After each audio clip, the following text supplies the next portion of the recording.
Это «Утро в Петербурге», и вас с самым радостным образом приветствует Николай Растворцев и Марьяна Дьякова, и мы продолжаем. Она представляла культуру народов Якутии в более чем 20 странах, воспевает тундру и все северные просторы нашей необъятной родины. Этим утром она здесь, в Петербурге, в нашей студии, заслуженная артистка Республики Саха-Якутия, певица Саина. Доброе утро, Саина. Доброе утро. Доброе утро. Мы знаем, что вы исполняете на огромном количестве языков произведения.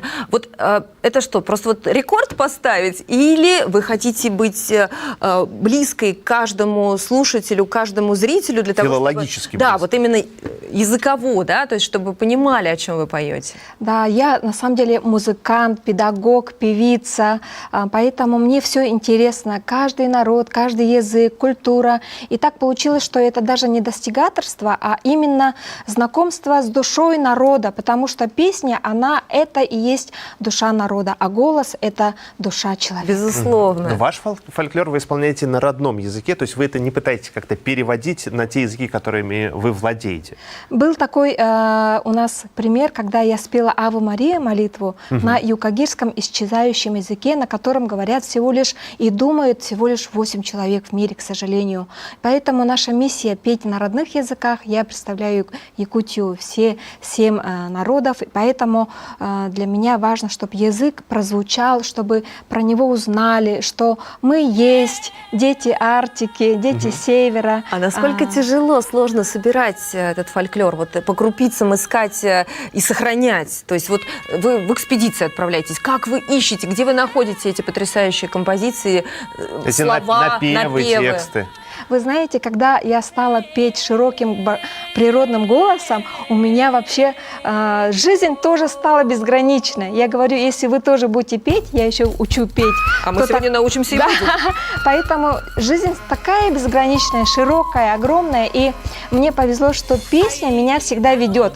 То есть я еду в улусы, в районы, стадо оленеводческое и собираю, допустим, вот тут же я спела, и тут же за чаем собираю материал. Вот такой у меня был период жизни, когда я собирала. Но, к сожалению, старейшин уже нет, но я рада, что было такое. Но вы пообщались и будете передавать это следующим поколениям. А в фольклоре, на ваш взгляд, что первостепенно? Это тексты и смысл? Или это мелодии и напевы? То есть музыка или слова? Как они сосуществуют в вашем фольклоре?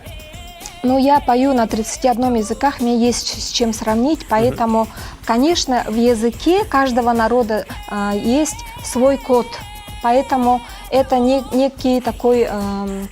мы общаемся на языке, а если языка нет, то как народа тоже нет, я считаю. Конечно, язык, безусловно, очень важен. Но и мотив тоже. У каждого народа... Почему я стала петь на разных языках?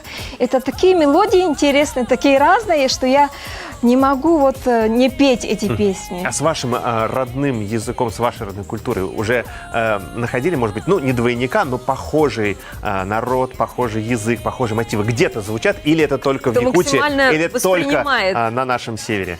У меня мама, она из якутских корней, то есть Саха. Это тюрки, древние тюрки. И, конечно же, на тюркском языке разговаривают очень много народов.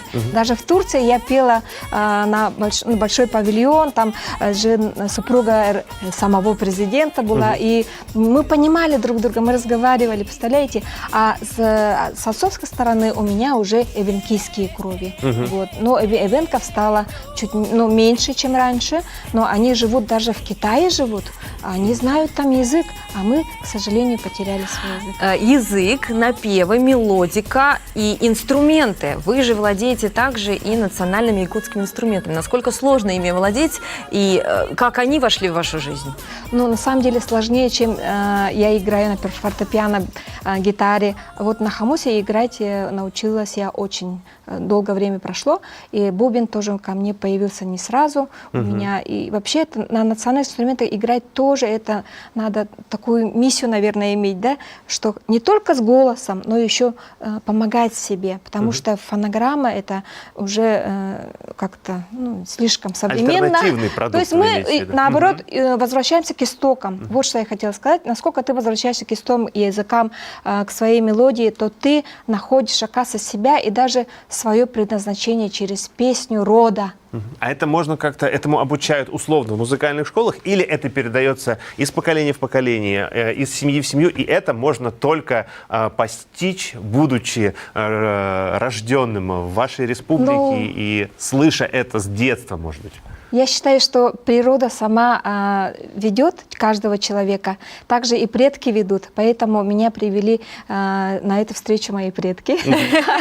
А так бы я была просто эстрадной звездой Якутии, а сейчас я этнопевица. Представляете, это совсем другое. Это моя душа, это я, и, конечно, мы настоящие. То есть мы должны быть в гармонии с природой. Мы дети природы. Но очень хочется уже погрузиться в эту гармонию, услышать, как поет ваша душа. Исполните, пожалуйста, что-то для нас. Да, Просим. давайте я сначала сыграю на хамусе. Это наш якутский национальный инструмент, а также он есть у многих народов. Ну, я сразу спою, буду звук и, конечно, петь.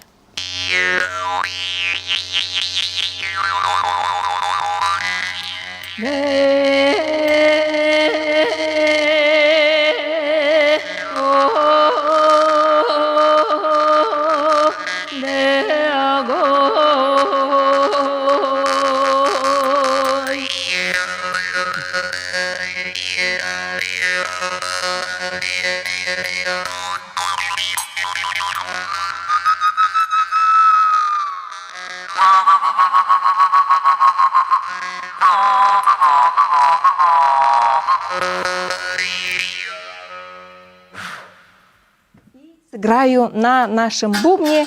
Это мой друг. Без ритма мы не можем жить. Ритм — это как сердце матери.